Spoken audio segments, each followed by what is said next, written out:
The brand new rocket tank is finally in the game on World of Tanks console, so let's have a look at what this thing can do and basically give you a rundown of what this tank is all about. So if you see it in the battlefield, or maybe you want to purchase it for an inordinate amount of gold if you want to get it, which is 11,400 or the equivalent of about £35 roughly, if you want to purchase it. So quite an expensive vehicle, but at the same time, if you're interested in having a bit of fun and you're willing to spend that amount of money, then I really enjoyed this tank. I found it quite fun. It was good, and definitely one of those that I'm sure some of the top players are going to be really enjoying playing. However, it does lead into the question of more missiles in Era 2, or at least rockets in Era 2, as both of these rocket tubes do count as rockets and they can fire off all at once. And so it is essentially a clipping vehicle. It has 19 shells in the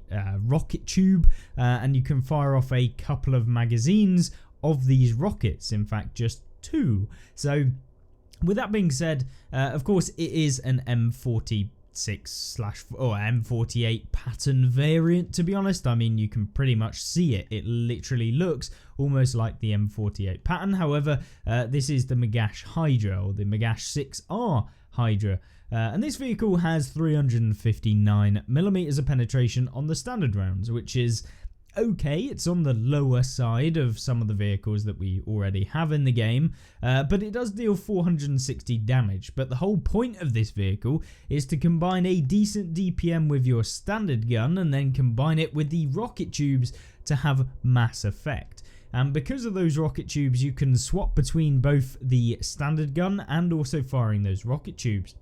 And because each one of those rockets does 150 damage, but you've got 19 of them, if you find an opponent who doesn't really know what the Magach Hydra can do, if they're in a lightly armoured vehicle, some of those really annoying vehicles like the Armadillo or the M56 Ontos, maybe you're looking at some of the light tanks and of course some of the other tank destroyers and kind of tanks that have missiles, if you sneak up behind them and you use those rockets, they are gone. 19 rounds of 150 damage that fire off so quickly.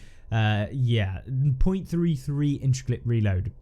So 3 of them a second, 450 damage a second, continuously firing those off, as well as in between actually swapping to your main gun, firing that, or swapping instantly back to your rockets and continuing the burst. So that is kind of how you can play this tank, and it works really well. And we got a couple of gameplays showcasing what this tank can do. They are definitely not the highest of quality games that you will see with this tank, but it is the day of release, and of course we want to showcase it to you guys and give you an indication of what the tank can do, as well as how to actually take it out.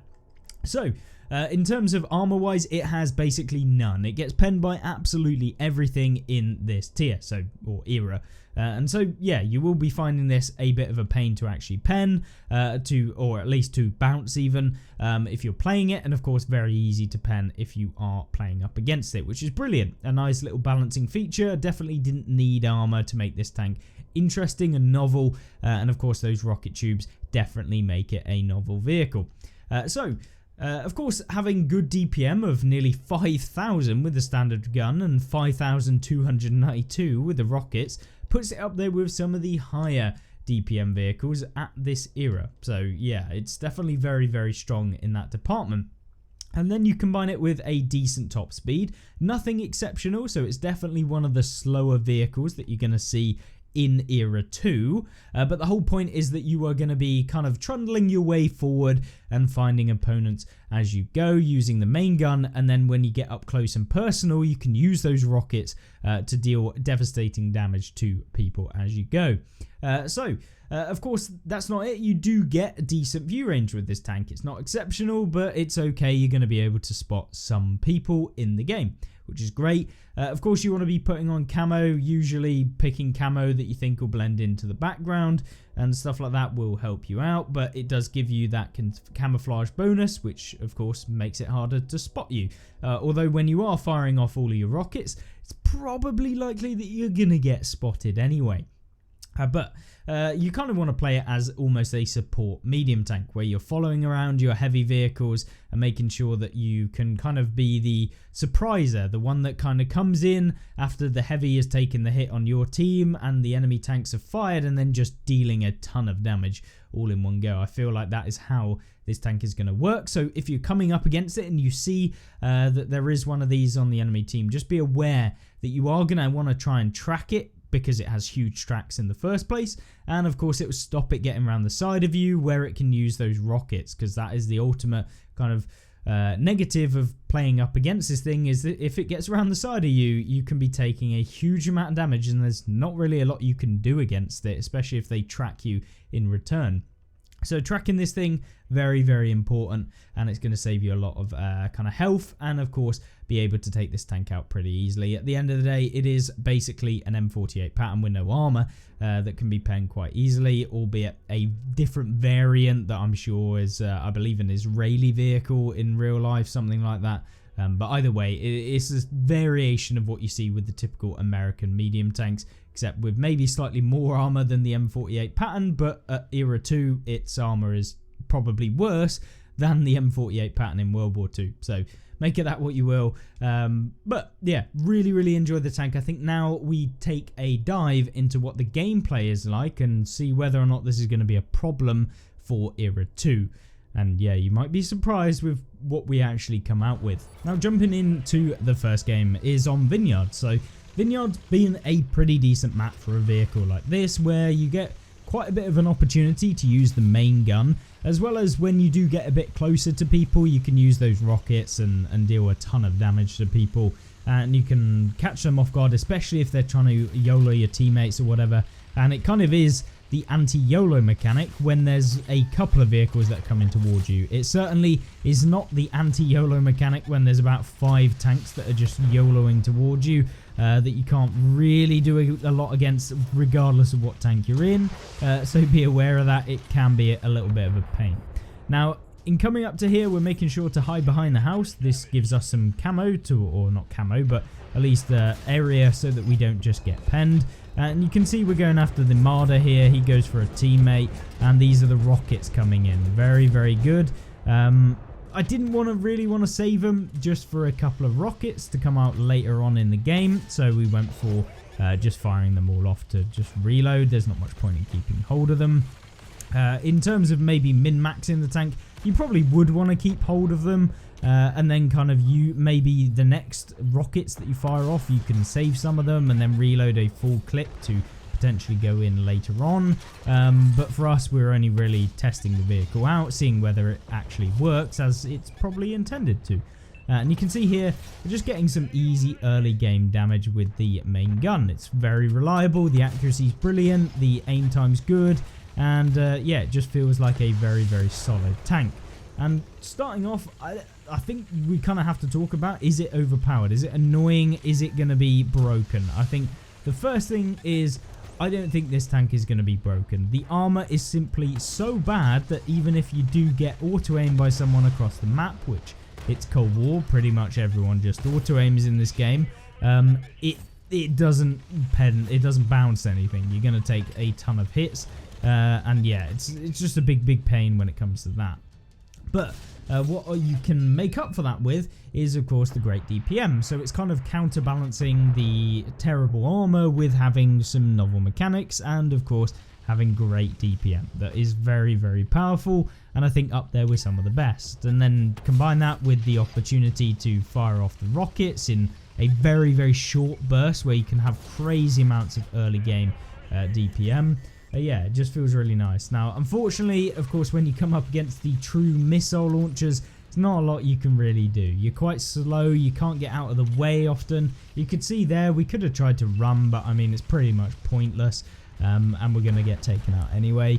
In this game, probably should have ran earlier on, but now it's just YOLO fest, and yeah, I mean, now the true rockets are coming flying in, and yeah, pretty much taken out with a couple of shells. We didn't bounce really anything, only 360 bounce damage in this game, and yeah, I guess showcases what the tank can do, but also that it isn't just a blatantly overpowered tank. It's definitely no 477A Malo, and of course you do need some teammates to come and support you.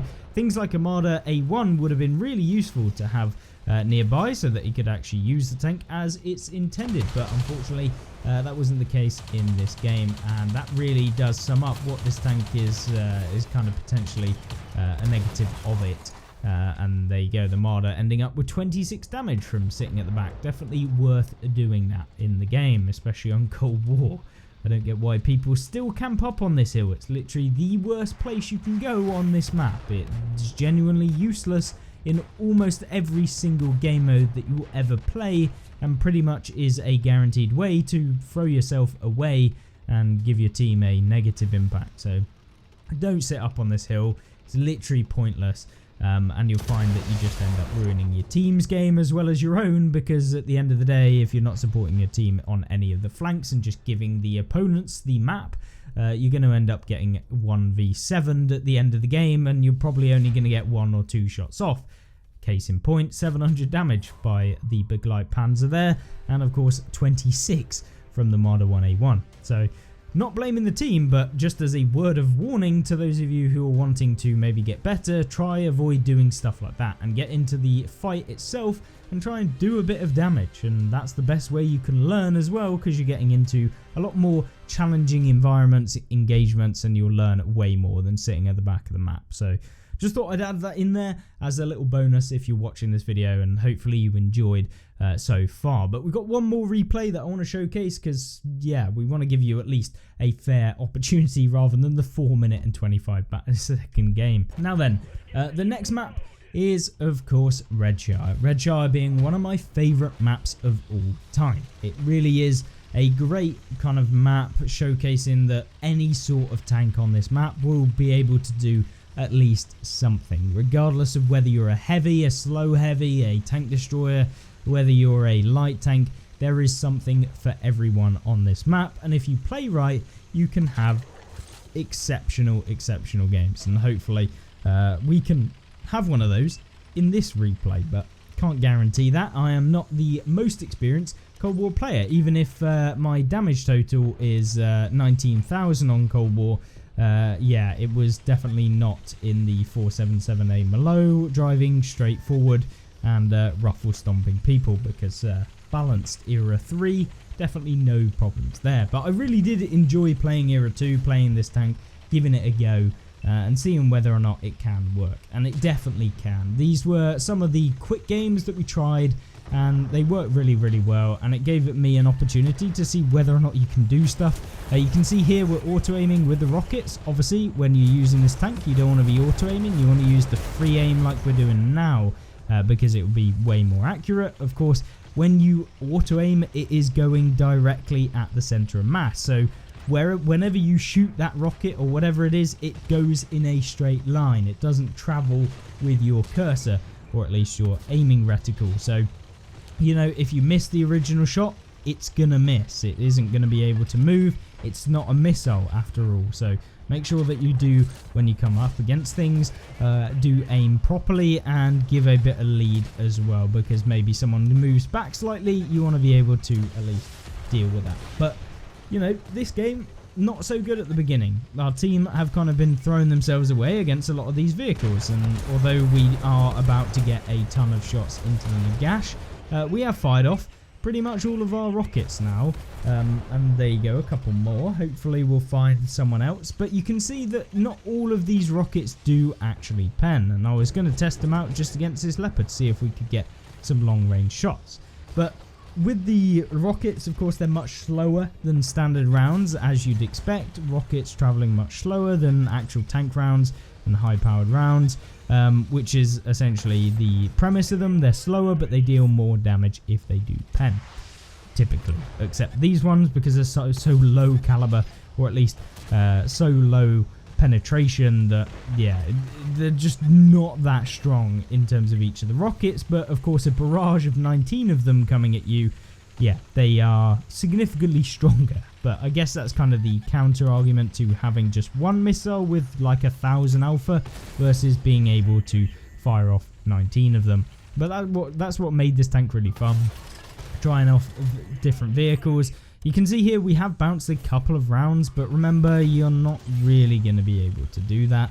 And it's primarily from people just kind of auto-aiming me and hitting some weird angles and stuff. But yeah, at the end of the day, you do end up getting taken out pretty darn quick when people do start to pen you. So once again, playing a support role is going to do you much better. But you can see how quickly these games are going, and this tank is definitely not able to carry anywhere near as hard as some of the other vehicles that you can play in Era 2, but it definitely does feel really cool. It's very strong in terms of its DPM. You just need to stay alive, that of which we haven't been doing so well. But hopefully you guys have enjoyed this video. If you have, let me know in the comment section down below. And of course, if you want to see specific videos on specific tanks, or you want to see me showcase some entire tech tree lines, let me know in the comments, because at the end of the day, this channel is focused around you guys and what you actually want to see. And if I'm not doing that, then let me know. Tell me if you don't want to see stuff like this, and of course we can work towards something that betters the channel and makes the videos as good as they possibly can be for you guys. But at the end of the day, hopefully you enjoyed this one, and hopefully you'll join me back in the next one, and I'll see you there. Have a great rest of the day. Goodbye.